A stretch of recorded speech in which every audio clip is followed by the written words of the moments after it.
Huwag mo nang ipilit ang sarili mo, Felisa. Wala kang silbi bilang asawa, pabigat ka pa sa bulsa. Iligpit mo na ang mga gamot mong amoy patay dahil bukas na bukas aalis ka rito. May bago na akong reyna. Ang sandok na hawak ni Felisa ay dahan-dahang dumausdos mula sa kanyang nanginginig na mga daliri at tuluyang bumagsak sa sahig. Walang anumang ingay na lumabas sa kanyang mga labi, ngunit ang kanyang dibdib ay tila biniyak ng isang malamig at kalawanging patalim. Ang kanyang lalamunan ay nanikip pinipigilan ng isang hikbi na nais kumawala. Sa halip na luha ng galit, isang matinding pagkalito ang bumalot sa kanyang isipan. Bakit saan ako nagkulang? Ganito na lang ba ang halaga ko? Ang mga katanungang iyon ay paulit-ulit na umalingaw-ngaw sa kanyang utak habang nakatitig sa lalaking pinangakuan niya ng walang hanggang pag-ibig sa harap ng altar. Ang boses ni Pascual na dati ay nagbibigay sa kanya ng init at kapanatagan sa mga gabi ng kanyang karamdaman ay ngayon ay kasing talim ng yelo tumatagos hanggang sa kanyang mga buto. Sa labas ng malawak na kusina ng mansyon ng mga Arcega, dinig na dinig ang masayang tugtugan ng banda para sa piyesta ng barangay. Ang amoy ng litson at matatamis na kakanin ay humahalo sa simoy ng hangin, isang patunay ng yaman at karangyaan ng pamilyang kanyang pinagsilbihan sa loob ng 10 taon. Ngunit sa loob ng kusinang iyon, ang hangin ay mabigat at nakakasakal. Pinunasan ni Felisa ang malamig na pawis sa kanyang noo gamit ang laylayan ng kanyang kupasing duster. Ang kanyang balat ay may bahagyang paninilaw, isang malupit na senyales ng sakit sa atay na unti-unting umuubos sa kanyang lakas. Subalit kahit nanghihina siya, ang nagluto ng karamihan sa mga putahe dahil ayaw gumastos ni Doña Severina para sa karagdagang tagapagluto. Ano pang tinutunganga mo riyan, Felisa? Ang matinis at mapanghusgang boses ni Doña Severina ay pumunit sa katahimikan. Pumasok ang kanyang biyenan na suot ang isang mamahaling bestida na gawa sa seda, kumikinang ang mga gintong alahas sa leeg at braso. Ang tingin nito kay Felisa ay tila isang maruming basahan na nakakalat sa kanyang malinis na palasyo. Mapasensya na po, medyo nahilo lang ako dahil sa lagnat. Mahinang tugon ni Felisa, ang kanyang boses ay nanginginig sa labis na panghihina at takot. Sinubukan niyang humawak sa gilid ng lababo upang hindi mabuwal. Ngumisi si Doña Severina, isang ngiting walang bahid ng awa. Lagnat o baka naman nag-iinarte ka na naman para makahingi ng pera pambili ng mga walang kwentang gamot mo. My God, Felisa, look at you. Para kang pulubing pinulot namin sa gilid ng kalsada.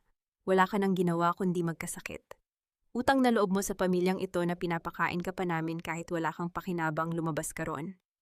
Nandoon ang mga kamag-anak ni Pascual mula sa Maynila.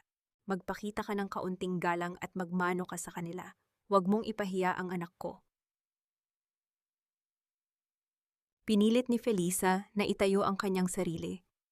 Ang bawat hakbang ay tila pagbubuhat ng isang bundok, ngunit ginawa niya ito dahil sa kanyang pagnanais na mapanatili ang kapayapaan. Umaasa pa rin ang kanyang pusong sugatan na balang araw makikita ng pamilyang ito ang lahat ng kanyang sakripisyo, na balang araw mamahalin din nila siya. Nang makalabas siya sa malawak na bulwagan, natigil ang tawanan ng mga bisita. Ang lahat ng mga mata ay dumapo sa kanya. Nakita niya ang mga mapanuring tingin ng mga kamag-anak. Sa isang gilid nakatayo si Aling Belen, ang kilalang tsismosa sa kanilang barangay, na walang habas na bumubulong sa mga bisita, habang nakatingin sa kanya mula ulo hanggang paa. Alam ni Felisa kung ano ang ibinubulong ng matanda, na siya ay baog, na siya ay pabigat, na siya ay isang asawang hindi marunong mag-alaga ng sarili. Lumapit si Felisa kay Doña Severina na nakaupo sa isang silyang tila trono sa gitna ng sala. Unti-unting lumuhod si Felisa sa malamig na marmol na sahig. Kinuha niya ang nanginginig na kamay ng kanyang biyenan upang magmano at humingi ng basbas tulad ng inaasahan sa isang masunuring manugang. Ngunit bago pa man dumampi ang kamay ng matanda sa kanyang noo, lumapit si Pascual. May hawak itong isang baso ng malamig na tubig na may yelo. Walang pag-aalinlangan ibinuhos ni Pascual ang buong laman ng baso sa ulo ni Felisa. Ang malamig na tubig ay mabilis na dumaloy sa numinipis na buhok ni Felisa, gumapang sa kanyang namumutla at nanginginig na mukha hanggang sa mabasa ang kanyang manipis na damit. Napasinghap ang ilang bisita, ngunit karamihan ay nanatiling tahimik nanonood sa pagyurak ng kanyang pagkatao. Pascual, bakit bulong ni Felisa ang kanyang mga luha ay sumama sa malamig na tubig na tumutulo mula sa kanyang baba. Ang kanyang puso ay parang pinipiga sa labis na kahihiyan. Sa harap ng lahat ng taong ito, itinuring siyang isang asong ulol.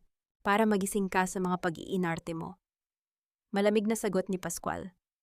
Inayos nito ang kwelyo ng kanyang mamahaling polo shirt, isang damit na palihim na binayaran ni Felisa, gamit ang kanyang sariling ipon. I am running for Counselor Felisa. Kailangan ko ng asawang kayang tumayo sa tabi ko, hindi isang pasyenteng palaging nakadextrose at mukhang bangkay. You are ruining my image.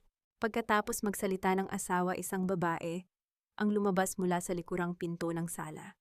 Si Lorena. Siya ay bata sariwa at nakasuot ng isang pulang damit na humuhulma sa kanyang perpektong katawan. Ang buhok nito ay maayos na nakapusod at ang mukha ay puno ng kolorete na nagtatago sa kanyang mapanlinlang na ngiti. Lumapit si Lorena kay Pascual at walang kahiyahiyang ipinulupot ang braso nito sa braso ng lalaki. Meet Lorena, matapang na pagpapakilala ni Pascual habang nakatingin sa nakaluhod na asawa. She is the woman I deserve. Isang babaeng kayang magbigay sa akin ng anak. Isang babaeng hindi uubusin ang kaba ng pamilya Arteaga para sa mga walang kwentang pagpapagamot. Nagsimulang umikot ang paningin ni Felisa. Ang mga salitang iyon ay parang mga balang tumagos sa kanyang puso. Pera ng mga Arcega. Gusto niyang sumigaw na ang mga Arcega ay matagal ng baon sa utang at ang tanging dahilan kung bakit nananatiling bukas ang mga ilaw sa mansyong ito ay dahil sa kanyang palihim na pagpasok ng pondo mula sa F Holdings. Ngunit pinili niyang manahimik. Ang kanyang katahimikan ang kanyang naging huling sandata upang protektahan ang sikreto ng kanyang namayapang ama. Makinig ka, Felisa, dagdag ni Doña Severina na tumayo at tiningnan siya ng may pandidiri. Pinag-impake na kita. Nasa labas na ang mga gamit mo. Huwag mo nang hintayin na kaladkarin ka pa namin palabas. Sa tulong ng pader, dahan-dahang tumayo si Felisa. Ang kanyang buong katawan ay nanginginig dahil sa lagnat at sa matinding lamig na dulot ng basang damit. Naglakad siya patungo sa pintuan nang hindi lumilingon. Ang bawat hakbang ay sinasabayan ng bulong-bulungan ng mga bisita. Nang makalabas siya ng malaking tarangkahan ng mansyon, nakita niya ang kanyang lumang bag at ang isang sako kung saan nakakalat ang kanyang mga gamot, ang mga gamot na bumubuhay sa kanya. Itinapon ito ni Pascual sa maputik na bahagi ng daan dahil nagsimula ng pumatak ang malakas na ulan. Sa ilalim ng madilim na kalangitan at bumubuhos na ulan, lumuhod si Felisa sa putikan. Ang kanyang mga nanginginig na daliri ay pilit na dinadampot ang mga nagkalat na tableta. Ang mga gamot na iyon ay ang kanyang tanging pag-asa upang mabuhay, ngunit ngayon ay nababalot na ng dumi at putik. Bumukas muli ang tarangkahan. Inisip ni Felisa na baka sakaling nakonsensya si Pascual, baka sakaling may natitira pang awa sa puso nito. Ngunit nang iangat niya ang kanyang paningin, nakita niya ang mga gwardya ng mansyon na padabog na isinara ang malaking pinto na gawa sa bakal. Tuluyan na siyang itinakwil ng mundong inalagaan niya ng napakahabang panahon. Ang kunggiraw ay tumagos sa kanyang mga buto. Ang lagnat ay tuluyan ng nilamon ang natitirang lakas ng kanyang katawan. Kasabay ng pagragasa ng ulan, isang mahabang patak ng luha ang umagos sa kanyang pisngi. Hindi siya umiiyak dahil nawala si Pascual. Umiiyak siya para sa kanyang sarili, para sa babaeng isinuko ang lahat, ngunit sa huli ay naiwang nag-iisa sa putikan. Unti-unting nagdilim ang kanyang paningin. Ang ingay ng ulan ay naging isang mahinang ugong sa kanyang pandinig hanggang sa wala na siyang maramdaman kundi ang lamig ng lupa sa kanyang mukha. Ang amoy ng piniritong tuyo at ang usok mula sa nagbabagang uling ang unti-unting humila sa diwa ni Felisa pabalik sa kasalukuyan. Pagmulat ng kanyang mga mata, ang unang sumalubong sa kanyang paningin ay isang butas-butas na bubong ng yero kung saan tumatagos ang sinag ng umaga. Ang hangin sa loob ng maliit na silid ay mainit at amoy lumang kahoy malayo sa halimuyak ng mamahaling pabango at air conditioner ng mansyon ng mga Arcega. Napadaing siya nang subukan niyang bumangon. Ang kanyang buong katawan ay tila binugbog at ang kanyang lagnat bagaman bumaba ng kaunti ay nag-iwan ng labis na panghihina sa kanyang mga kalamnan. Nasaan siya, ang huling naaalala niya ay ang malamig na putik at ang pagkasara ng malaking tarangkahan ng kanyang sariling asawa. Isang matandang babae ang mabilis na lumapit sa kanya, hawak ang isang mangkok ng mainit na lugaw.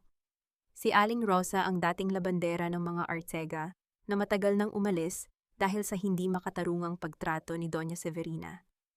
Ang mga mata ng matanda ay puno ng luha at pag-aalala habang inilalapag ang mangkok sa isang maliit na mesang gawa sa kawayan. Diyos ko, Feli, anak, mabuti naman at nagising ka na. Nanginginig ang boses ni Aling Rosa habang pinupunasan ang noo ni Felisa gamit ang isang malinis ngunit kupas na bimpo. Nakita kita sa gilid ng kalsada kagabi. Nakadapa ka sa putikan at halos wala ng malay. Wala akong magawa kundi iuwi ka rito sa dampa ko. Paano nila nagawa sa iyo ito, hayop ang asawa mo? Hindi makapagsalita si Felisa. Ang kanyang lalamunan ay tuyong-tuyo at ang sakit na naramdaman niya kagabi ay muling sumariwa sa kanyang dibdib. Pilit siyang ngumiti kay Aling Rosa upang ipakitang ayos lang siya, ngunit ang kanyang mga luha ay nagunahang pumatak tahimik na naglalandas sa kanyang namumutlang mga pisngi. Niyakap siya ng matanda, isang yakap na mas mainit at mas totoo kaysa sa anumang yakap na natanggap niya mula kay Pascual sa loob ng mahabang panahon. Ngunit ang pansamantalang katahimikan sa loob ng barong-barong ay binasag ng mga boses mula sa labas. Ang mga dingding na gawa sa manipis na plywood ay hindi sapat upang pigilan ang panunuya ng mundo. Naku, sinasabi ko na nga ba, walang silbing asawa iyang si Felisa.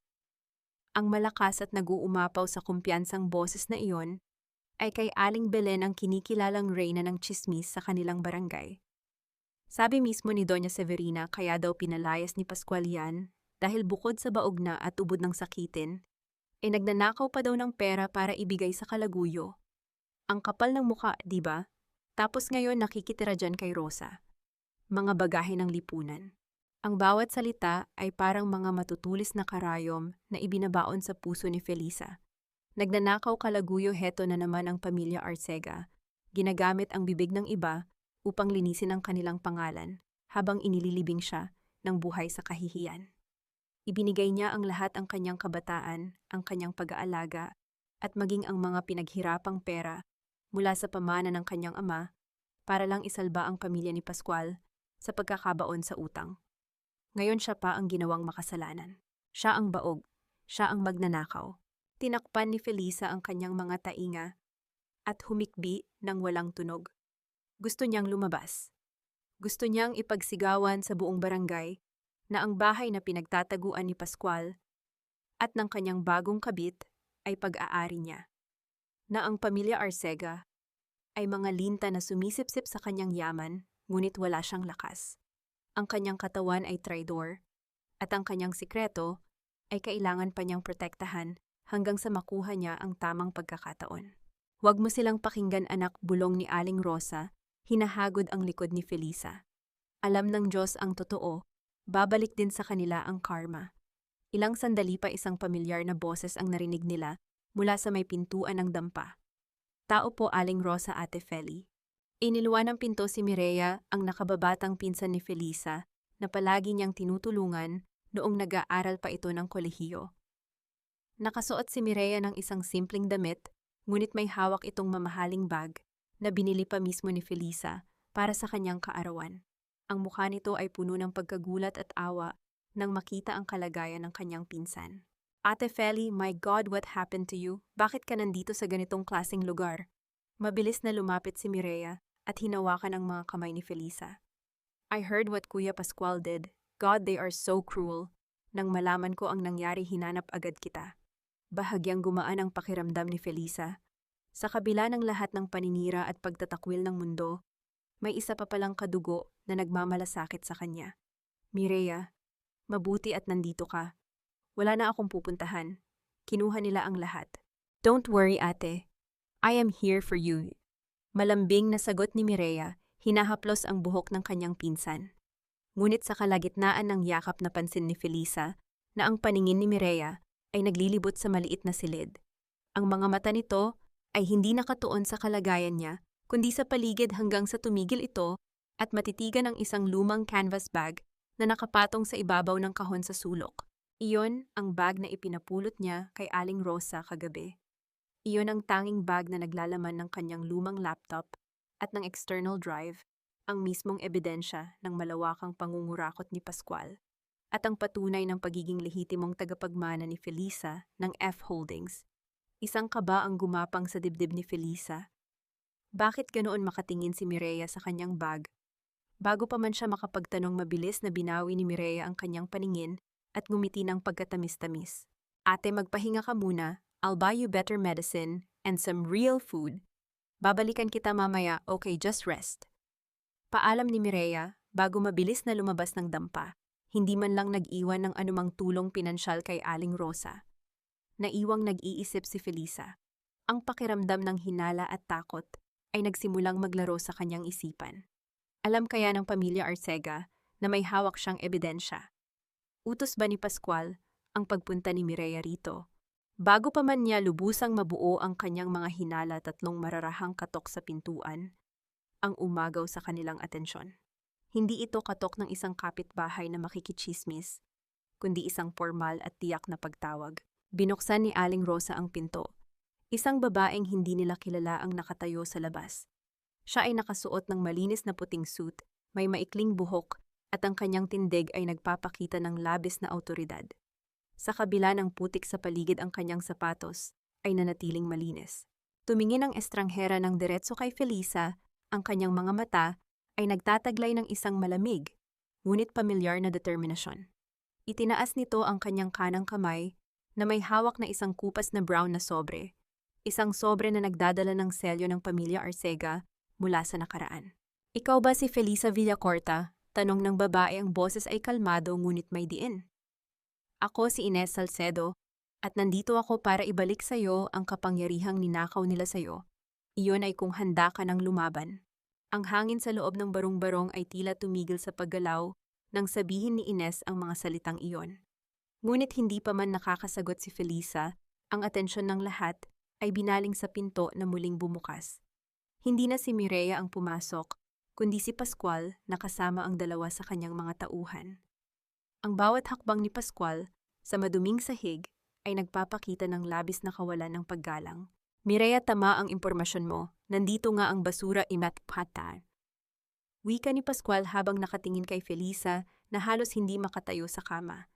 Sa likuran niya sumilip si Mireya. Ang kanyang maamong mukha kanina ay napalitan ng isang malamig at walang pakialam na ekspresyon. Hawak ni Mireya ang isang maliit na bagay na nagpabagsak sa mundo ni Felisa, ang kanyang external hard drive. Ate Feli, pasensya na pa. Wika ni Mireya nang walang anumang bakas ng pagsisisi. Kailangan ko ang perang pambayad sa utang ko sa sugal.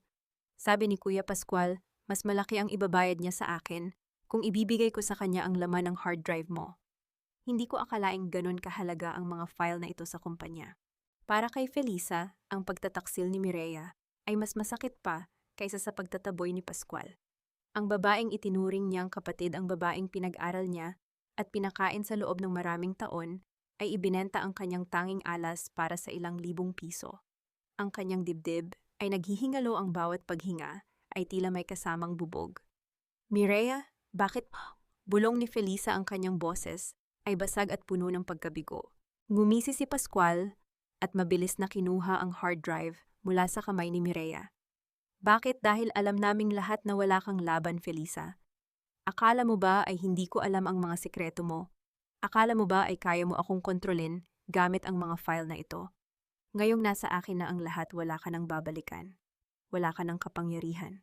Inilapit ni Pascual ang kanyang mukha kay Felisa, isang pagtatangka na takutin ang kanyang asawa. At ikaw, abogado Mag.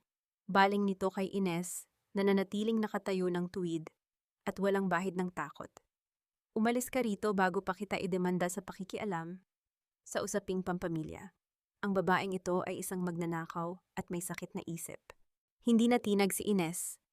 Tumingin lang siya ng diretso sa mga mata ni Pascual, isang tingin na nagpapahiwatig na higit pa ang alam niya kaysa sa inaakala ng lalaki. Ang magnanakaw, Pascual, ay hindi ang taong nagtatanggol sa kanyang pag-aari. Ang magnanakaw ay ang taong nakikipagkutsaba sa sarili niyang pamilya upang ubusin ang kaba ng bayan at kumpanya. Sigurado ka bang ito lang ang kopya ng ebidensya?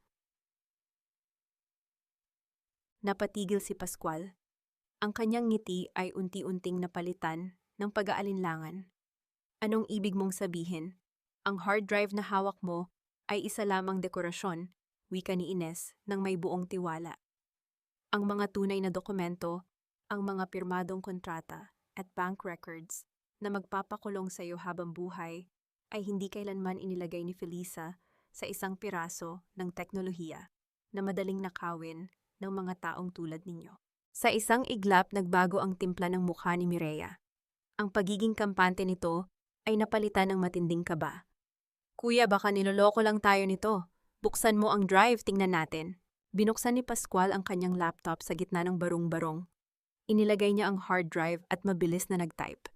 Ang bawat segundo ay tila isang oras sa loob ng silid. Ang tanging maririnig ay ang mabilis na pagtibok ng puso ni Felisa at ang malakas na paghinga ni Pascual. Nang matapos ang loading, lumabas sa screen ang isang mensahe, access denied, encrypted data not found.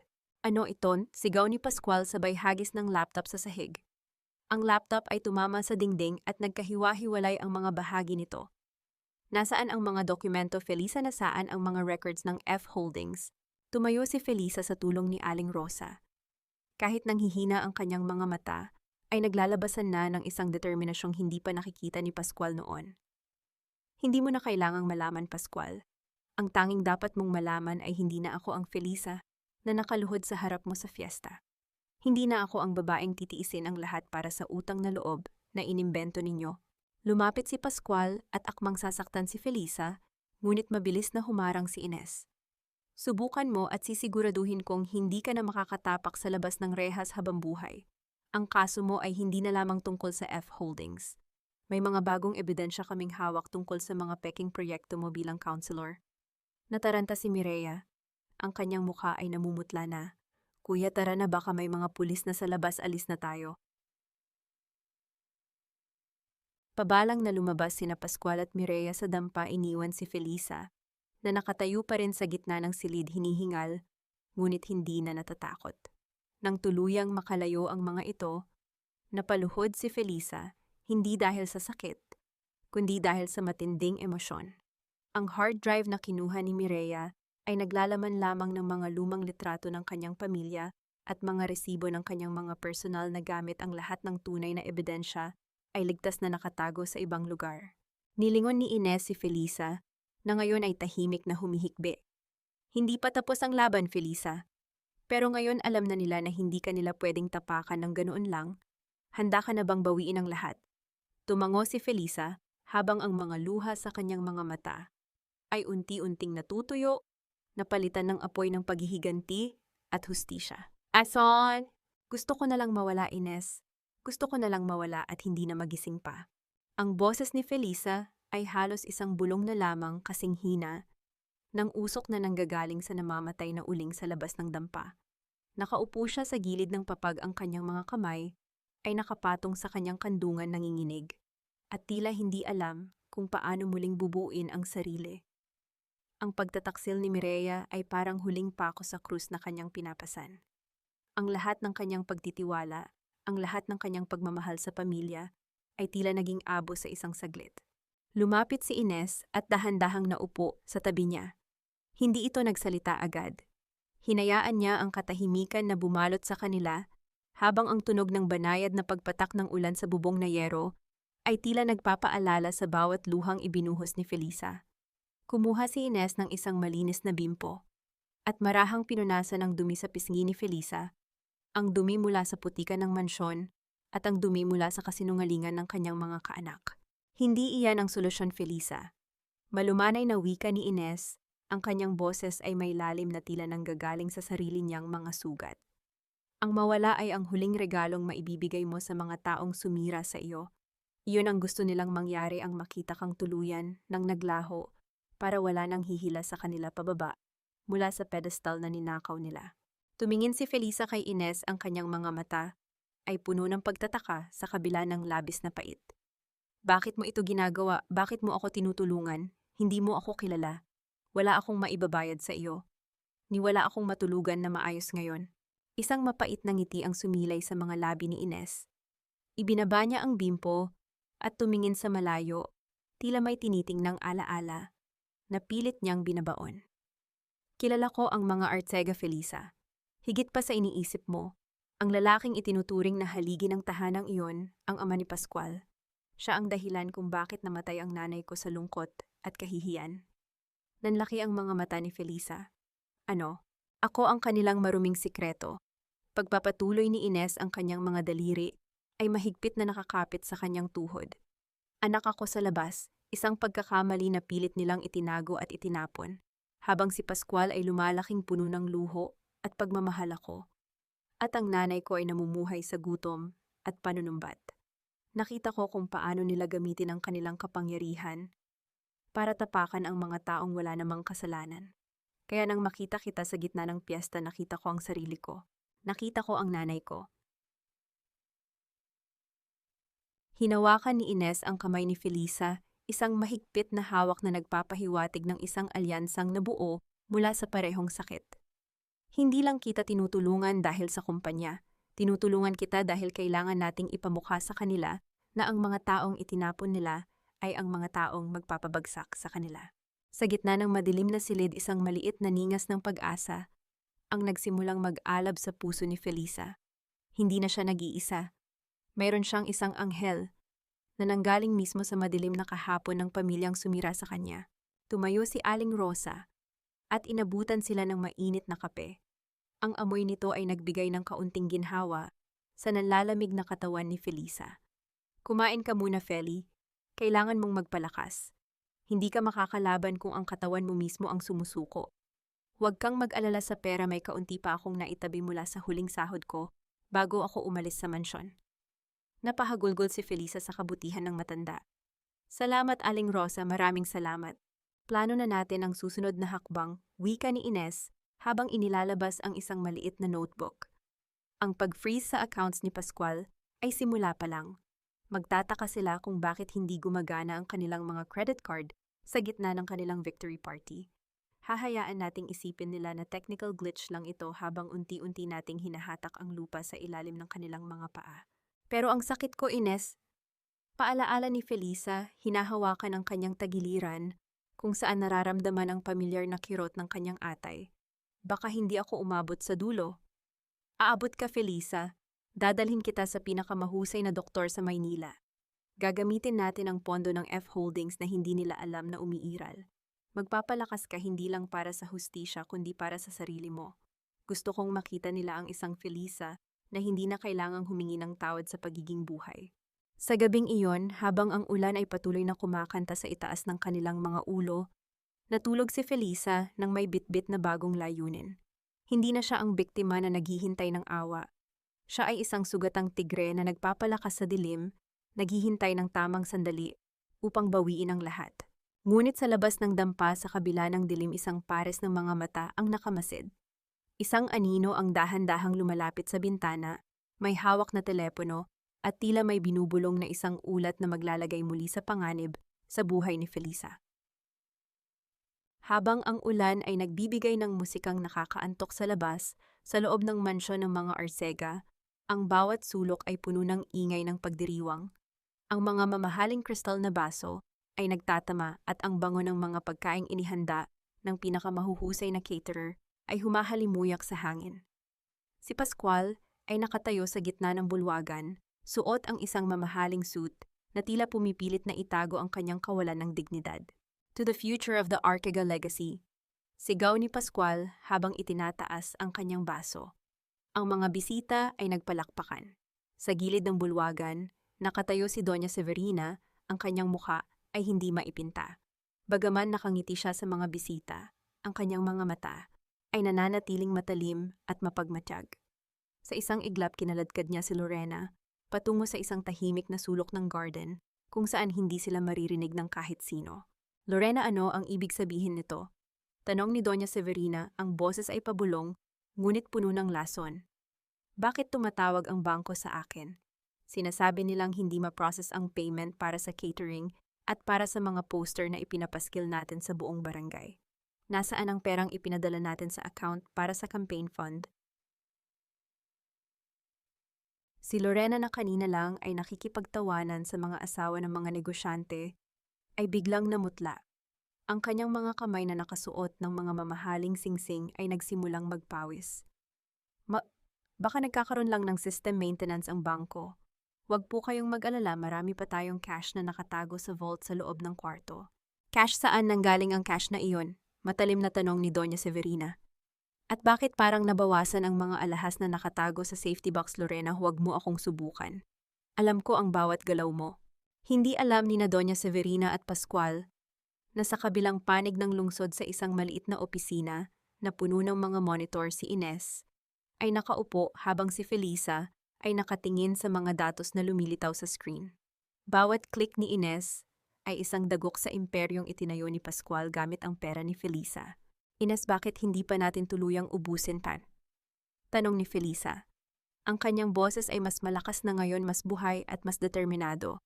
Ang bawat gamot na kanyang iniinom sa ilalim ng pag-aalaga ni Aling Rosa ay unti-unting nagbabalik ng lakas sa kanyang katawan. Hindi pa panahon, sagot ni Ines, habang tinitignan ang mga transaction records. Kapag inubos natin ito ngayon, magkakaroon sila ng pagkakataong humingi ng tulong sa ibang mga connection nila sa politika. Gusto ko sa araw mismo ng kanilang victory party, doon sila mawawala ng lahat. Gusto ko silang makita sa harap ng maraming tao, sa harap ng kanilang mga botante na walang-wala. Sa mga monitor makikita ang bawat pag-aalinlangan ni Pascual sa bawat tawag sa kanyang telepono. Ang mga supplier na tumatawag upang maningil ang mga empleyado na nagrereklamo dahil sa delay na sahod, ang lahat ng ito ay manipulasyon ni Ines. Ipinaparamdam nila kay Pascual na ang lahat ng kanyang paghahanda ay unti-unting nagiging abo. Gusto kong maramdaman nila ang bawat sentimong ibinawas ko sa kanila, wika ni Felisa, ang kanyang mga mata ay naniningkit. Dahil ang bawat pisong iyon ay dugo at pawis ko. Sila ang nagturo sa akin na ang pera ang nagpapatakbo sa mundo nila, kaya pera rin ang gagamitin ko para sa kanilang pagbagsak. Sa mansion si Pascual ay bahagyang lumayo sa mga bisita upang sagutin ang isang tawag. Ano, bakit declined? Anong ibig mong sabihin na insufficient funds? Sir, parang may nag-aalis ng pondo mula sa main account nyo. May mga unauthorized transactions na nagaganap mula sa mga offshore accounts, sagot ng boses sa kabilang linya. Ang mukha ni Pascual ay namutla. Ang kanyang mga kamay ay nanginginig habang hinahawakan ang telepono. Tumingin siya sa kanyang paligid sa mga taong umaasa sa kanyang tagumpay at sa kanyang ina na kasalukuyan pa ring nakikipagtalo kay Lorena. Pakiramdam niya ang mansyon na dati ay kanyang kuta ay nagiging isang kulungan na unti-unting sumisikip. Sino ang gumagawa nito? Pabulong na tanong ni Pascual sa sarili. Imposible. Patay na ang asawa ko para sa mundong ito. Ngunit sa dilim hindi niya alam na ang patay na kanyang pinalayas ay siya mismong humahawak sa mga tali na nagpapatakbo sa kanyang unti-unting pagkagunaw. Si Felisa na dati ay isang anino lamang sa loob ng mansyon ay siya na ngayong bagyo na paparating sa kanilang buhay. Ang sikat ng araw ay tila pumapanig sa kasinungalingan sa loob ng mansyon ng mga Artega. Nakaupo si Pascual sa kabisera ng mahabang hapagkainan, isang ngiti ng kayabangan ang nakapaskil sa kanyang mukha habang tinitingnan si Lorena. Katatapos lamang ibalita ng babae ang isang bagay na matagal nang inaasam ng pamilyang iyon, isang tagapagmana. Isang anak empan, wika ni Pascual, habang ipinagmamalaking hinahawakan ng kamay ni Lorena. Ito na ang kumpletong imahe na kailangan ko para sa eleksyon. Isang perpektong pamilya. Nakikita mo na 10 taon akong nagtiis sa isang baog at sakiting babae. Si Lorena lang pala ang makakapagbigay sa akin ng tunay na kaligayahan. Sa kabilang dulo ng mesa, marahang humigop ng kape si Doña Severina. Ang kanyang mga mata ay naniningkit habang sinusuri ang tiyan ni Lorena. Bagaman masaya siya sa balita, dahil magagamit nila ito sa politika, ang kanyang likas na pagdududa ay hindi nawawala. Kung ganoon kailangan nating madaliin ang kasal at ang paglilipat ng mga natitirang ari-arian sa pangalan ninyong dalawa. Ayokong may masabi ang mga tao sa barangay na nagkaanak ka sa labas, Pascual. At ikaw, Lorena, sisiguraduhin kong iingatan mo ang apo ko. Hindi tayo pwedeng magkamali. Ngumiti ng matamis si Lorena, ngunit sa likod ng kanyang mga mata ay may nakakubling kaba. Makakaasa po kayo, senyora. Samantala milya-milya ang layo mula sa huwad na kaligayahang iyon, ang hangin sa loob ng maliit na apartment na inuupahan ngayon ni na Ines at Felisa ay mabigat at puno ng tensyon. Wala na sila sa barong-barong. Inilipat na ni Ines si Felisa sa isang mas ligtas at malinis na lugar kung saan maaari itong magpagaling ng maayos. Inilapag ni Ines ang isang makapal na brown folder sa harap ni Felisa. Ang mga kamay ng abogada ay nanginginig sa labis na galit para sa kaibigan. Nakuha ko ang medical records ng buong pamilya Arcega mula sa lumang ospital na pinupuntahan nila noong buhay pa ang ama ni Pascual. Panimula ni Ines ang kanyang boses ay may halong pait. Felisa, basahin mo ang pahinang may ipit na asul. Nanginginig ang mga daliri ni Felisa nang buklatin niya ang pahina. Ang mga letrang nakasulat doon ay mga terminong medical, ngunit ang conclusion sa ilalim ay malinaw na malinaw. Severe oligospermia. Patient is clinically sterile. Ang mundo ni Felisa ay tila huminto sa pag-ikot. Ang papel na hawak niya ay hindi na lamang isang dokumento. Ito ay isang patunay ng isang dekada ng panlilinlang. Clinical na baog. Hindi siya, kundi si Pascual. Sa sandaling iyon, bumalik sa kanyang gunita ang lahat ng sakit. Ang mga gabi na umiiyak siya sa harap ng altar, humihingi ng tawad sa Diyos dahil hindi niya mabigyan ng anak ang kanyang asawa. Ang mga mapapait na halamang gamot na pilit ipinapainom sa kanya ni Doña Severina na lalong sumira sa kanyang atay. Ang mga bulong-bulungan ni Aling Belen at ng mga kapitbahay tuwing dadaan siya sa palengke na siya ay isang tuyong sanga walang kwenta, walang bunga. Kinimkim niya ang lahat ng kahihiyang iyon. Sinisi niya ang kanyang sarili. Ngunit ang totoo, alam ni Pascual. Alam ng lalaking iyon na ang depekto ay nasa kanyang sariling katawan, ngunit mas pinili nitong ipasa ang sumpa at kahihiyan sa kanyang asawa upang maprotektahan ang kanyang marupok na ego. Alam niya, basag ang boses ni Felisa habang ang mga luha ay nag-uunahang pumatak sa dokumento. Ines, alam niyang hindi ako ang may problema, pero hinayaan niyang kutsain ako ng buong mundo. Hinayaan niyang saktan ako ng sarili niyang ina. Ang kapal ng mukha niya, niyakap ni Ines si Felisa ng mahigpit. Sila ang mga halimaw, Felisa. Ginamit nila ang kabaitan mo para itago ang sarili nilang mga kapintasan. Habang umiiyak sa bisig ni Ines, isang kakaibang pagbabago ang naganap sa loob ng dibdib ni Felisa. Ang sakit ng pagkaalam ng totoo ay unti-unting napalitan ng isang malamig at matalim na katotohanan. Kung baog si Pascual, paanong nagdadalang tao si Lorena, isang panibagong kasinungalingan. Isang panlilinlang na magagamit niya upang tuluyang wasakin ang mga Arcega. Dahan-dahang kumalas si Felisa mula sa yakap. Naglakad siya patungo sa lumang salamin na nakasabit sa dingding ng kwarto. Tinitigan niya ang kanyang sarili. Ang babaeng nakikita niya ay hindi na ang mahinang asawa na lumuhod sa putikan. Ang kanyang mga mata, kahit namumula sa pag-iyak, ay nag-aalab sa apoy ng pagbangon. Pinunasan niya ang huling patak ng luha sa kanyang pisngi. Itinaas niya ang kanyang baba, inayos ang kanyang buhok, at huminga ng malalim. Hindi na siya iiyak para sa pamilyang iyon. Siya si Felisa Villacorta, ang lihim na reyna ng F. Holdings, at oras na para bawiin ang kanyang trono. Habang nagaganap ang paggising ng isang reyna, ang kadiliman ng gabi ay unti-unting bumalot sa mansyon ng mga Arcega. Hindi makatulog si Doña Severina. Ang mga problema sa bangko at ang pabawas na pondo ay nagbibigay sa kanya ng matinding kabalisahan. Naisipan niyang bumaba patungo sa kusina upang kumuha ng mainit na gatas. Ngunit pagdaan niya sa tapat ng kwarto ng mga bisita, kung saan pansamantalang natutulog si Lorena, nakarinig siya ng mahinang boses. Nakabukas ng bahagya ang pinto sapat upang makita niya ang anino ni Lorena na nagpapalakad-lakad habang may hawak na telepono. Maghintay ka lang, ano ba't pabulong, ngunit madiin na wika ni Lorena sa kanyang kausap. Malapit na kaming ikasal.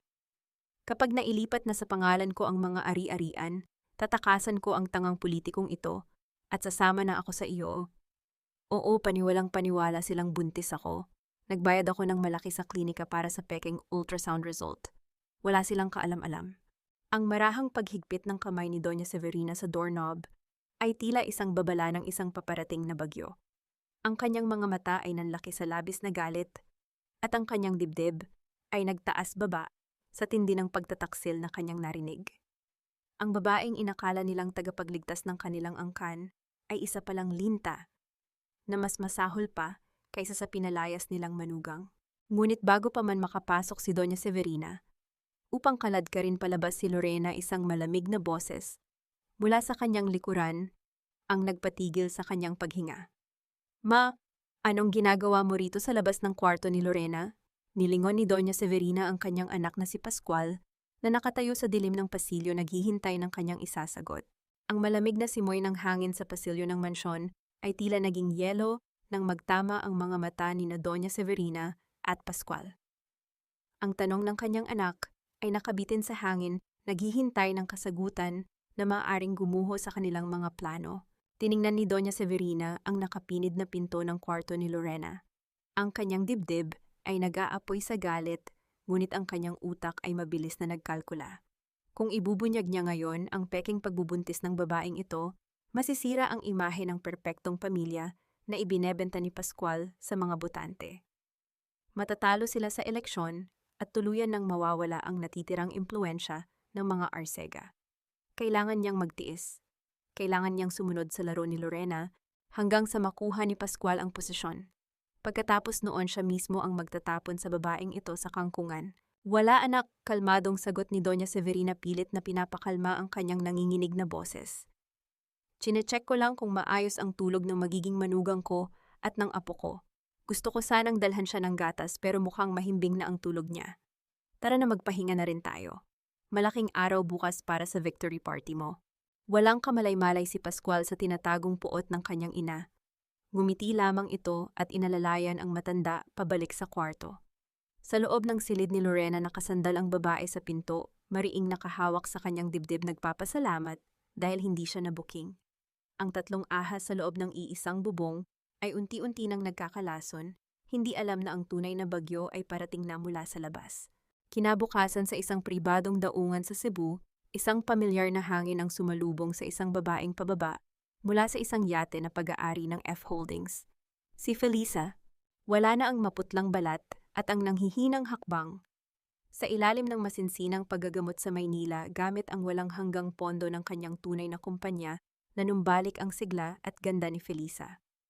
Nakasuot siya ng isang eleganteng itim na bestida na humuhulma sa kanyang naghilom na pangangatawan. Ang kanyang mukha ay bahagyang nakakubli sa ilalim ng isang malapad na sombrero at itim na belo itinatago ang pagkakakilanlan ng reynang nagbabalik sa kanyang kaharian. Sa kanyang tabi ay si Ines hawak ang isang briefcase na naglalaman ng lahat ng legal na dokumento na magbabaon sa mga Arcega. Handa ka na ba, Madam Chairman? Mahinang tanong ni Ines, may halong paggalang at pagmamalaki sa kanyang boses. Tumango si Felisa. Bago natin harapin ang mga halimaw may kailangan muna akong puntahan. Isang taong nagturo sa akin na may natitira pang kabutihan sa mundong ito. Dumiretso ang kanilang itim na sasakyan sa isang maliit, ngunit maayos at bagong tayong bahay sa labas ng lungsod. Nang bumaba si Felisa, inalis niya ang kanyang belo. Isang matandang babae, ang kasalukuyang nagdidilig ng mga halaman sa maliit na bakuran. Nang mag-angat ng paningin ang matanda na bitiwan nito ang hawak na pandilig.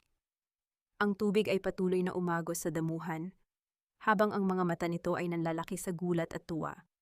Fefeli anak ko nanginginig ang boses ni Aling Rosa. Mabilis na lumapit si Felisa at niyakap ng mahigpit ang matandang dating labandera. Ang mga luha ng kasiyahan ay naglandas sa kanilang mga pisngi. Ako nga po, Aling Rosa. Magaling na po ako, adka. Bulong ni Felisa, ibinabaon ang kanyang mukha sa balikat ng matanda. Pumunta po ako rito para tuparin ang pangako ko. Ines, iabot mo nga ang folder. Kinuha ni Felisa ang isang sobre mula kay Ines at inilagay ito sa mga palad ni Aling Rosa. Nang buksan ito ng matanda, tumambad ang titulo ng lupang kinatatayuan nila nakapangalan sa kanya at isang bankbook na may lamang sapat upang hindi na siya magtrabaho habang buhay. Diyos ko, Felia, ano ito? Hindi ko matatanggap ito, napakalaking halaga nito. Pagtanggi ni Aling Rosa habang pilit na ibinabalik ang sobre. Ibinalik ni Felisa ang mga kamay ng matanda at ngumiti ng buong tamis. Kayo ang nagbigay sa akin ng bubong noong gabing itinakwil ako ng sarili kong asawa. Kayo ang nagpakain sa akin noong wala akong makain. Ang halagang iyan ay barya lamang kumpara sa buhay na iniligtas ninyo. Tanggapin niyo po bilang pasasalamat mula sa isang anak. Pagkatapos ng madamdaming pag-uusap na iyon, bumalik sina Felisa at Ines sa isang secure na kwarto sa pinakamataas na palapag ng isang hotel kung saan kitang-kita ang kabuuan ng Cebu. Sa isang bahagi ng lungsod tanaw nila ang malalaking ilaw at mga banderitas na nagpapaganda sa Grand Hall kung saan gaganapin ang victory party ni Pascual mamayang gabi. Inilatag ni Ines ang mga huling dokumento sa mesa. Na-freeze na natin ang 70% ng kanilang liquid assets. Ang bahay at lupa ng mga Arcega na lihim na ipinangalan ni Pascual sa kanyang sarili ay ibinalik na sa pangalan ng F Holdings dahil ginamit niya itong collateral gamit ang mga peking pirma mo noon. Ngayong napatunayan nating buhay ka null and void ang lahat ng transaksyon niya. Hinaplos ni Felisa ang malamig na salamin ng bintana habang nakatingin sa mga ilaw ng victory party. Ines, paano mo nagawang makuha ang mga orihinal na kontrata mula sa mismong opisina ni Pascual nang hindi siya nagdududa? Isang misteryosong ngiti ang sumilay sa labi ni Ines. Hindi ko magagawa yon mag-isa, Felisa. Mayroon tayong mata at tainga sa loob mismo ng kanyang kampo. Isang taong malapit na malapit sa kanya, isang taong akala niya ay kontrolado niya dahil sa utang, ngunit sa totoo lang ay naghihintay rin ng pagkakataon para maghiganti. Kumunot ang noo ni Felisa. Sino? Malalaman mo mamaya, sagot ni Ines habang isinasara ang kanyang laptop. Ang taong iyon ang magbubukas ng pinto para sa atin mamayang gabi. Habang ang araw ay tuluyan nang lumulubog sa loob ng Grand Hall, ang mga mamahaling bisita, mga politiko at mga negosyante ay nagsisimula ng dumating. Ang musika ng orkestra ay umaalingaw-ngaw sa buong lugar. Nakatayo si Pascual sa harap ng isang malaking salamin sa kanyang dressing room, inaayos ang kanyang pulang necktie. Sa kanyang isipan ito na ang gabi ng kanyang tuluyang pag-akyat sa kapangyarihan. Wala na siyang asawang ikahihiya. Mayroon na siyang bagong pamilya at walang hanggang yaman.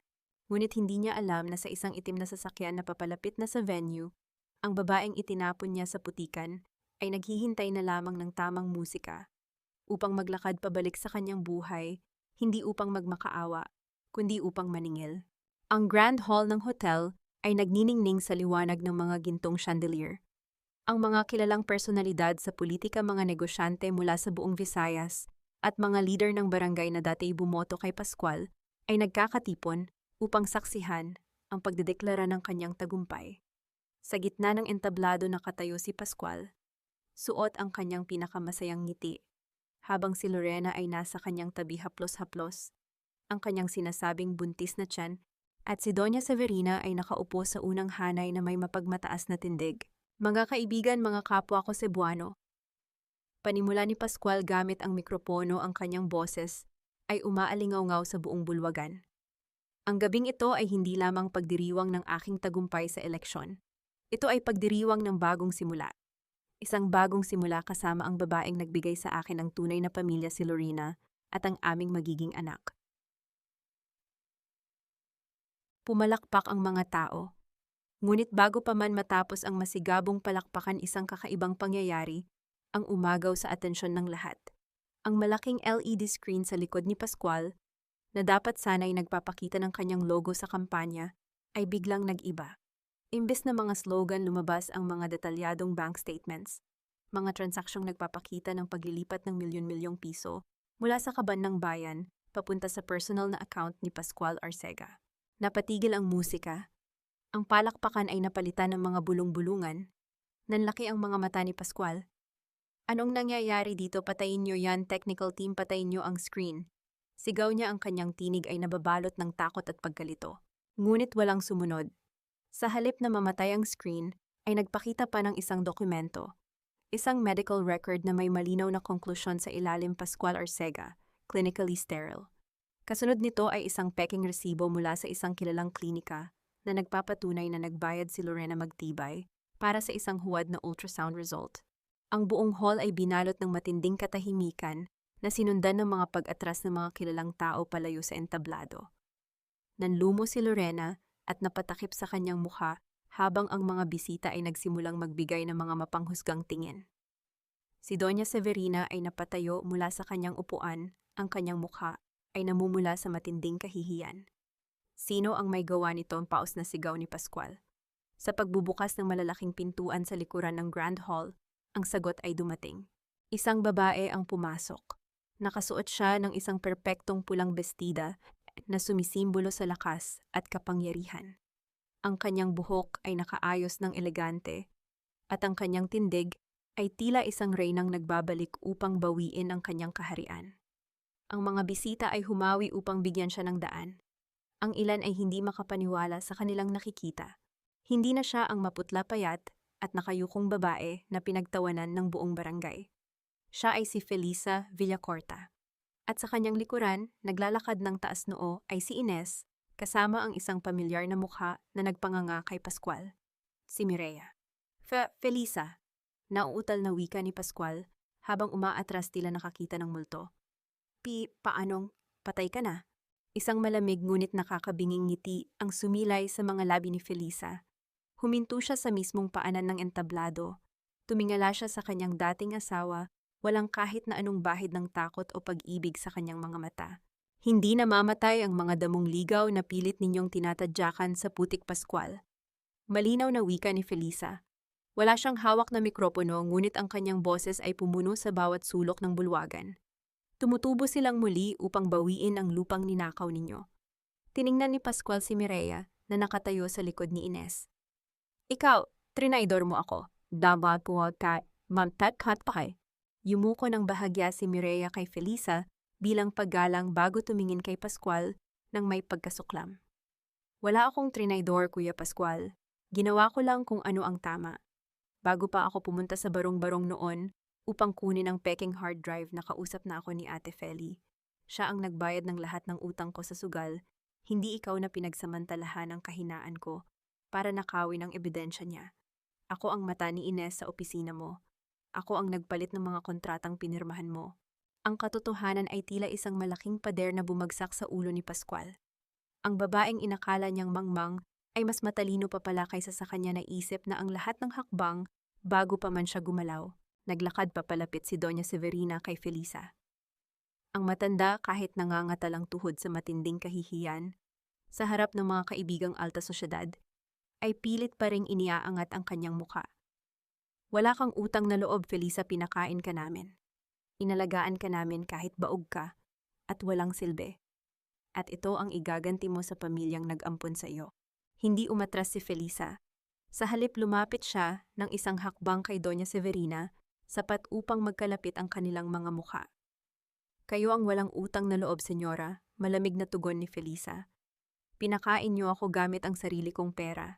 Inalagaan niyo ako upang gawing panakip butas sa depekto ng inyong anak. Itinaas ni Ines ang isang dokumento upang makita ng lahat. Si Felisa Villacorta ang tunay na may-ari at chairman ng F Holdings. Lahat ng lupain, kumpanya at bank accounts na ipinagmamalaki ng pamilya Arcega sa loob ng 10 taon ay nagmula sa lihim na pondo ng F Holdings na pilit ninyong inangkin. Nanghina ang mga tuhod ni Doña Severina. Ang ginang na hindi kailanman yumuko sa kahit kanino ay napaupo sa sahig umiiyak habang pinagmamasdan ang mga bisitang unti-unting lumalabas ng hall, umiiwas na madamay sa iskandalo ng kanilang pamilya.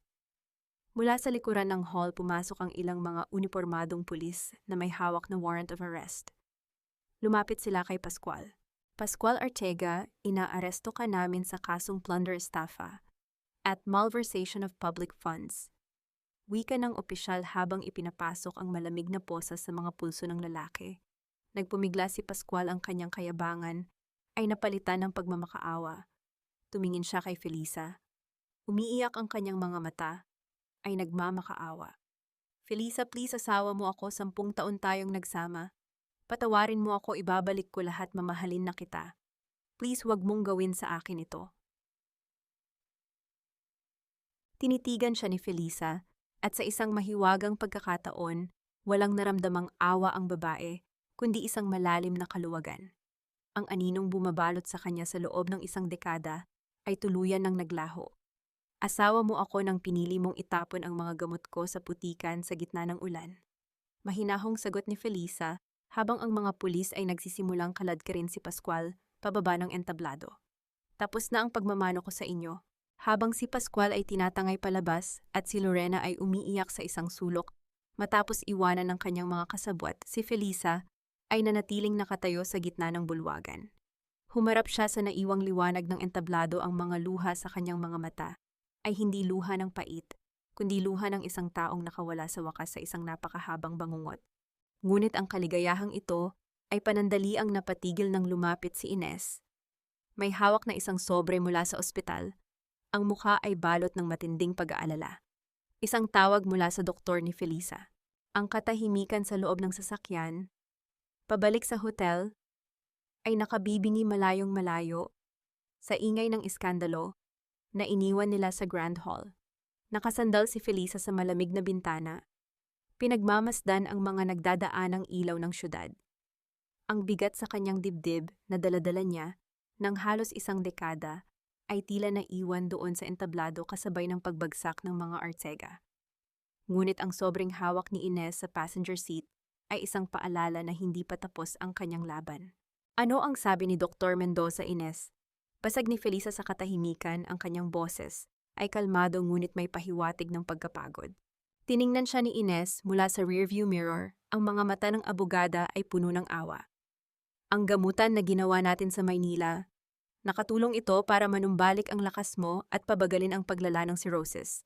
Pero ang pag-abuso sa atay mo dahil sa mga maling herbal na pinainom ni Doña Severina sa loob ng maraming taon ay nag-iwan ng permanenteng pinsala. Felisa, kailangan mo ng liver transplant sa lalong madaling panahon o baka hindi ka na umabot sa susunod na taon. Ipinikit ni Felisa ang kanyang mga mata at tahimik na bumuntong hininga. Walang luha na pumatak. Sa loob ng maraming taon, naging kakampi na niya ang sakit. Tila tinanggap na niya na ang bawat tagumpay ay may katumbas na sakripisyo.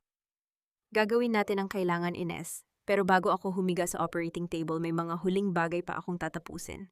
Kinabukasan, ang buong Cebu ay tila nagising mula sa isang mahabang panaginip. Ang mga pangalan ng pamilya Arteaga na dati iginagalang ay ngayon laman ng lahat ng tsismis at lokal na balita. Ang mansyon na nagsilbing simbolo ng kanilang kayabangan ay tahimik, ang mga ilaw ay patay, at ang mga mamahaling sasakyan ay wala na sa driveway. Dumating si Felisa at Ines sa harap ng malaking tarangkahan ng mansyon kasama ang 2 sheriff mula sa korte at ilang pulis. Ito ang mismong tarangkahan kung saan itinapon si Felisa sa putikan. Ngayon siya ay bumabalik bilang tunay na may-ari. Sa loob ng mansyon, naratnan nila si Doña Severina sa sala. Ang matanda ay nakasuot ng kanyang pinakamagandang lumang Filipiniana, nakaupo sa gitna ng nagkalat na mga damit alahas at mga antique na pilit niyang isinisiksik sa malalaking maleta. Wala na ang kanyang mga katulong. Si Lorena, ang buntis na tagapagmana, ay naglayas bitbit ang lahat ng pera na nakuha nito mula sa safety vault ng matanda. Naiwan si Doña Severina na mag-isa. Nang marinig ng matanda ang mga yabag, nag-angat ito ng paningin. Ang kanyang mga mata ay nanlilisik pa rin sa galit nang makita si Felisa. Ano, pupunta ka pa rito para panoorin akong nahihirapan, bulyaw ni Doña Severina, bagaman ang kanyang boses ay nanginginig at pumipyok. Akala mo ba nakabawi ka na dahil kinuha mo ang lahat? Hinding-hindi ako yuyuko sa isang babaeng tulad mo, isa kang estranghera, na walang ibang alam kundi sirain ang pamilyang ito. Naglakad si Felisa palapit sa matanda, hindi upang manumbat kundi upang tapusin ang isang kabanata. Ang tingin niya kay Doña Severina ay hindi galit kundi isang malalim na pagkaawa para sa isang taong nanatiling bulag sa sarili nitong kasamaan. Hindi ko kailangan ang pagyuko ninyo, senyora. Mahinahong sagot ni Felisa, tinitingnan ang mga nagkalat na alahas sa sahig. At hindi ko sinira ang pamilya ninyo. Kayo ang sumira rito. Ginamit niyo ang salitang utang na loob para ikulong ako at alipinin habang hinayaan yung ubusin ng anak ninyo ang perang hindi naman sa inyo. Sumenyas si Ines sa mga sheriff na agad na lumapit at nag-abot ng papeles kay Doña Severina. Ito na ang notice to vacate. Ang bahay na ito at lahat ng nakapaloob dito ay pag-aari ng F Holdings. Binibigyan ka namin ng 30 minuto para umalis. At huwag mong tangkaing bitbitin ang mga alahas na yan. Binili ang mga yan gamit ang perang ninakaw mula sa kumpanya. Binitawan ni Doña Severina ang hawak niyang gintong kwintas na lumikha ng isang mahinang kalatog sa sahig. Ang kanyang katapangan ay unti-unting gumuho. Napaluhod ang matanda, umiiyak hindi dahil sa pagsisisi, kundi dahil sa labis na sakit ng pagkawala ng kanyang karangyaan. Saan ako pupunta, matanda na ako? Nakakulong ang anak ko. Paano na ako humihikbing wika ni Doña Severina? Bumuntong hininga si Felisa. Binuksan niya ang kanyang pitaka, kumuha ng isang sobre at iniabot ito sa matanda. Iyan ang huling awa na matatanggap ninyo mula sa akin. May sapat na halaga dyan para makapagsimula kayo sa isang maliit na apartment sa probinsya. Maghanap kayo ng trabaho. Alamin ninyo kung ano ang pakiramdam ng maghirap na katulad ng iniparusa ninyo sa akin araw-araw. At kapag nararamdaman nyo na ang hirap alalahanin nyo, ang babaeng itinaboy nyo sa ulan. Tumalikod si Felisa at naglakad palabas, hindi na nilingon ang babaeng minsan niyang tinawag na ina. Paglabas niya ng mansyon, naramdaman niya ang malamig na hangin ng umaga. Ang lugar na dati parang impyerno ay isa na lamang lumang estruktura ng nakaraan. Samantala sa isang presinto, nakaupo si Pascual sa loob ng isang madilim na selda. Ang kanyang mamahaling suit ay gusot-gusot at amoy pawis. Sa labas ng selda nakatayo si Ines, tinitignan ng kanyang half-brother nang may malamig na pagtanggap. Abogado, tawag ni Pascual, ang kanyang mukha ay namumutla at balot ng takot. Tulungan mo ako, Pika. Pakiusap. Kakausapin ko si Felisa. Babalikan ko siya. Hindi niya ito kayang gawin sa asawa niya. Umiling si Ines, isang mapait na ngiti ang sumilay sa kanyang mga labi. Hindi ka na asawa, Pascual. Ikaw ay isa na lamang kriminal. At bilang sagot sa tanong kung bakit ko ito ginagawa, ako si Ines Salcedo. Anak ako ng babaeng pinalayas at sinira ng ama mo. Pinanood kong mamatay ang nanay ko habang kayo ay nagpapakasasa sa yaman. Ngayon oras na para ikaw naman ang magdusa. Bago pa man makasagot si Pascual, tinalikuran na siya ni Ines, iniiwan ang lalaki sa dilim upang harapin ang kinabukasang wala ng liwanag. Nang magkita muli sina Felisa at Ines sa labas ng presinto, ang araw ay sumisikat na. Tapos na ang paniningil. Nasira na ang mansyon, hindi man sa pisikal na anyo, kundi sa lahat ng kahulugan nito. Saan tayo ngayon, Felisa? Tanong ni Ines. Tumingala si Felisa sa kalangitan. Uuwi. Aayusin natin ang kalusugan ko at gagamitin natin ang yaman na natira para sa mga taong talagang nangangailangan nito. Tapos na ang katahimikan. Panahon na para bumuo. Ang amoy ng kalawang at malamig na semento ay sumalubong kay Felisa nang pumasok siya sa visiting area ng City Jail. Ang silid ay madilim, pinapaliwanag lamang ng isang kumukurap na bumbilya sa kisame. Sa kabilang panig ng makapal na salamin, nakaupo si Pascual. Ang lalaking dati ay nag-aamoy mamahaling pabango at nakasuot ng mga telang inangkat pa mula sa Europa, ay ngayon ay nakakulong sa isang kupas na kahel na uniforme. Ang kanyang buhok ay magulo at ang kanyang mukha ay may mga pasa, isang patunay na ang kayabangan niya sa labas ay walang halaga sa loob ng rehas. Nang makita niya si Felisa, mabilis na kinuha ni Pascual ang telepono na nakakabit sa dingding. Nanginginig ang kanyang mga kamay at ang kanyang mga mata ay puno ng matinding pagmamakaawa. Kinuha rin ni Felisa ang telepono sa kanyang dulo. Feli, dumating ka. Umiiyak na wika ni Pascual, ang kanyang boses ay basag at puno ng desperasyon. Alam kong mahal mo pa ako. Pakiusap, iatras mo na ang mga kaso. Hindi ko kaya rito sa loob. Sinasaktan nila ako araw-araw. Ibabalik ko lahat ng kinuha ko, magsisimula tayo ulit. Babawi ako sa iyo, pangako. Pinagmasdan ni Felisa ang mukha ng kanyang asawa.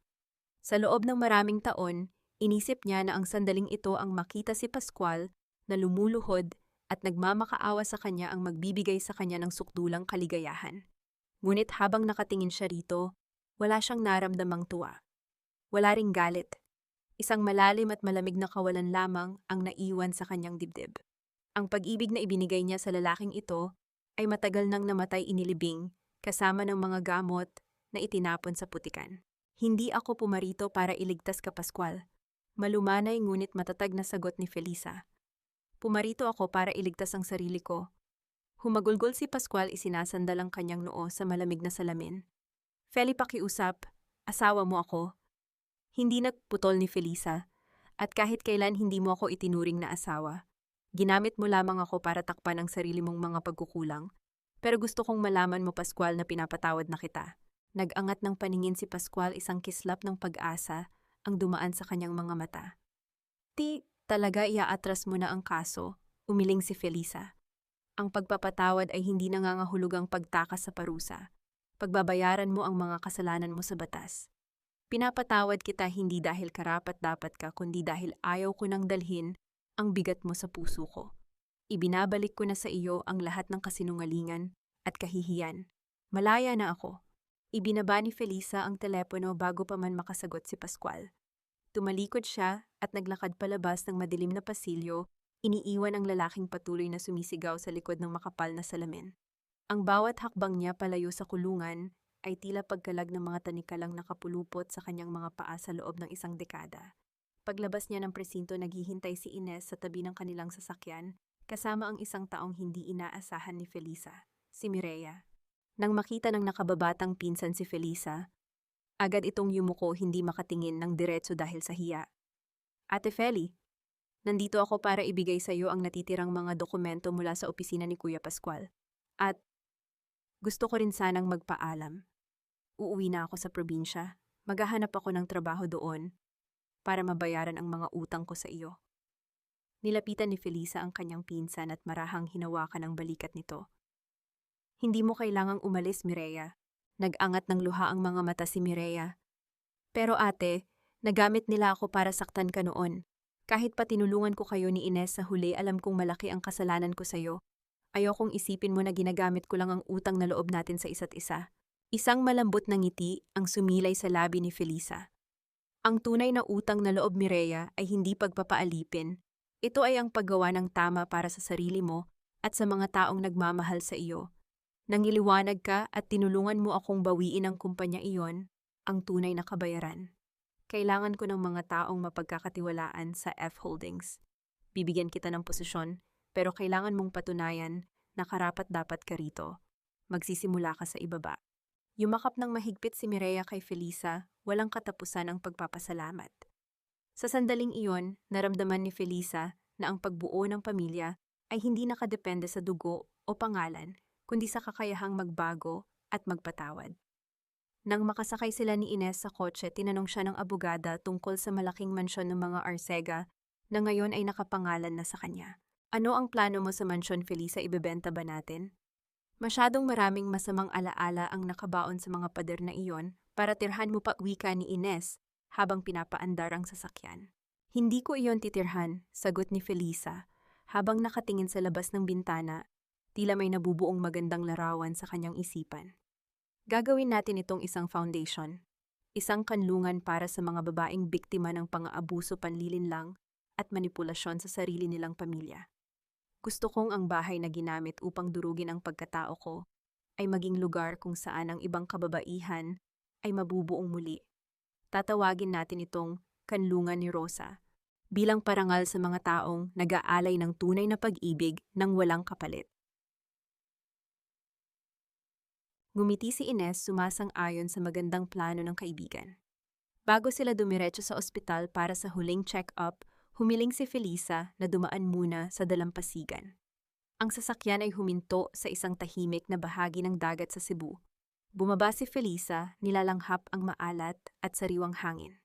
Ang mga alon ay patuloy na humahampas sa mga bato, isang walang katapusang galaw ng kalikasan na tila naglilinis sa lahat ng dumi ng nakaraan. Tumayo si Felisa sa gilid ng bangin, pinagmamasdan ang walang hanggang bughaw na karagatan. Dahan-dahan niyang hinubad ang gintong singsing sa kanyang palasingsingan. Ang singsing na ito ang naging posas niya sa loob ng 10 taon. Ito ang sumisimbolo sa kanyang bulag na pagsunod sa kanyang mga luha at sa pagpapakatanga niya para sa isang pamilyang hindi kailanman nakita ang kanyang halaga. Tinignan niya ito sa huling pagkakataon at nang may buong lakas, inihagis niya ang singsing palayo. Ang maliit na piraso ng ginto ay umikot sa himpapawid bago tuluyang nilamon ng malalim na karagatan. Kasabay ng pagkawala nito sa kanyang paningin, naramdaman ni Felisa ang isang napakagaan na pakiramdam. Nakangiti siya habang ang hangin ay nagpapalipad sa kanyang buhok. Wala na, tapos na ang lahat. Ngunit ang kapayapaang ito ay kailangang ipaglaban hanggang sa huli. Lumapit si Ines, may hawak na 2 pasaporte at mga flight ticket. Nakausap ko na ang ospital sa Singapore, Felisa. Wika ni Ines, bakas ang pag-aalala, ngunit may halong pag-asa. Nakahanda na ang donor para sa liver transplant mo. Aalis tayo mamayang gabi. Ang sabi ng doktor, mataas ang risk ng operasyon dahil sa tagal ng pinsala sa atay mo. Kinuha ni Felisa ang kanyang pasaporte. Ang takot ay natural na dumaloy sa kanyang ugat ngunit mas matimbang ang kagustuhan niyang mabuhay. Tiningnan niya si Ines nang may matibay na determinasyon. Marami pa tayong aayusing buhay, Ines, at hindi ako papayag na matapos ang kwento ko sa isang operating table. 2 taon na ang lumipas. Ang panahon tila isang tahimik na hukom ay iginawad ang nararapat na kapalaran sa bawat taong nasangkot sa magulong kabanata ng buhay ni Felisa. Sa loob ng pambansang piitan ang mainit at malagkit na hangin ay nagdadala ng amoy ng pawis at kalawang. Nakaluhod si Pascual sa magaspang na semento, pilit na kinukuskos ang dumi sa sahig, gamit ang isang lumang basahan. Ang kanyang buhok ay manipis na at may mga hibla ng puti at ang kanyang katawan na dating busog. Sa masasarap na pagkain, ay ngayon ay payat at kuba na. Sa kanyang pagpapahinga, napadapo ang kanyang paningin sa isang lumang dyaryo na nakakalat sa sulok. Sa front page, naroon ang isang larawan ng kanyang dating asawa, nakangiti at tumatanggap ng parangal bilang isa sa mga pinakamahusay na pilantropo ng taon. Isang patak ng luha ang dumaloy sa maruming pisngi ni Pascual. Wala nang nakakaalala sa kanya. Ang kayabangan na minsan niyang isinuot bilang korona ay nauwi sa isang buhay na walang pangalan at walang pag-asa. Samantala sa isang masikip at butas-butas na inuupahang kwarto sa isang malayong probinsya, inaatake ng matinding pag-ubo si Doña Severina. Nakaupo ang matanda sa isang sirang papag, pinagpapawisan habang nanginginig, ang mga kamay na nagbibilang ng mga barya mula sa kanyang lumang pitaka. Kulang ang pera pambili ng gamot. Ang kanyang mga kapitbahay ay hindi siya kinakausap dahil sa kanyang masamang ugali na hindi pa rin nagbabago. Wala siyang katulong. Wala siyang alahas. Tuwing bumubuhos ang ulan, naaalala niya ang gabing ipinagtabuyan niya si Felisa sa putikan. Ngayon siya ang inaanod ng sarili niyang kasamaan na mumuhay sa eksaktong kahihiyan na ipinarusa niya noon sa kanyang manugang. Si Lorena naman ay matagal nang nahuli ng mga awtoridad sa isang checkpoint at kasalukuyang binubuno ang sentensya sa hiwalay na kulungan. Malayo sa dilim ng kanilang mga buhay, isang maaliwalas na umaga ang bumabalot sa syudad ng Cebu.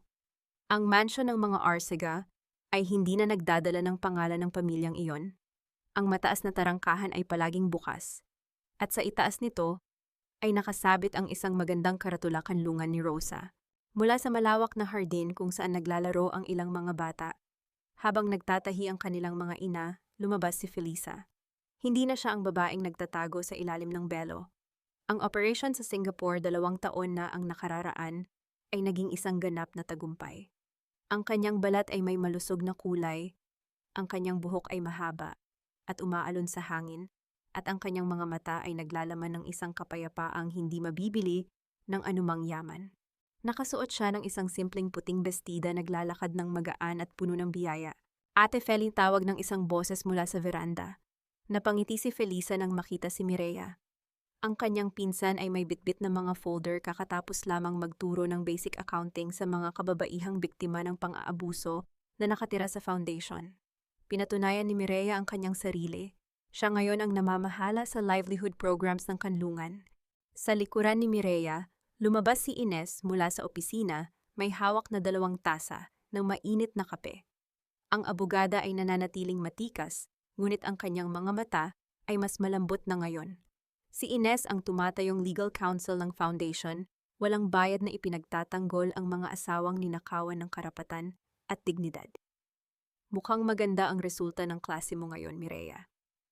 Nakangiting wika ni Ines habang iniabot ang isang tasa kay Felisa. Yes, attorney, mabilis matuto ang mga kababaihan natin. Kapag naturuan mo silang hawakan ang sarili nilang pera, hindi na sila kailanman magpapaalipin sa mga asawang umaabuso sa kanila. Paboritong linya ni Mireya bago ito nagpaalam upang tumulong naman kay Aling Rosa sa kusina. Ang kusina ng mansyon na dati ay lugar ng pagdurusa at kalungkutan ni Felisa ay ngayon ay puno ng tawanan, amoy ng masasarap na ulam at init ng isang tunay na pamilya. Naglakad sina Felisa at Ines patungo sa gilid ng hardin kung saan tanaw ang asul na dagat. Pinagmasdan ni Felisa ang mga babaeng nagtatawanan sa ilalim ng puno ng mangga. Ang ilan sa kanila ay dumating sa kanlungan na puno ng pasa, ang iba ay walang dalang kahit ano kundi ang mga damit na suot nila. Ngayon nakikita niya silang bumabangon. Naalala mo pa ba ang unang araw natin sa barong-barong Ines?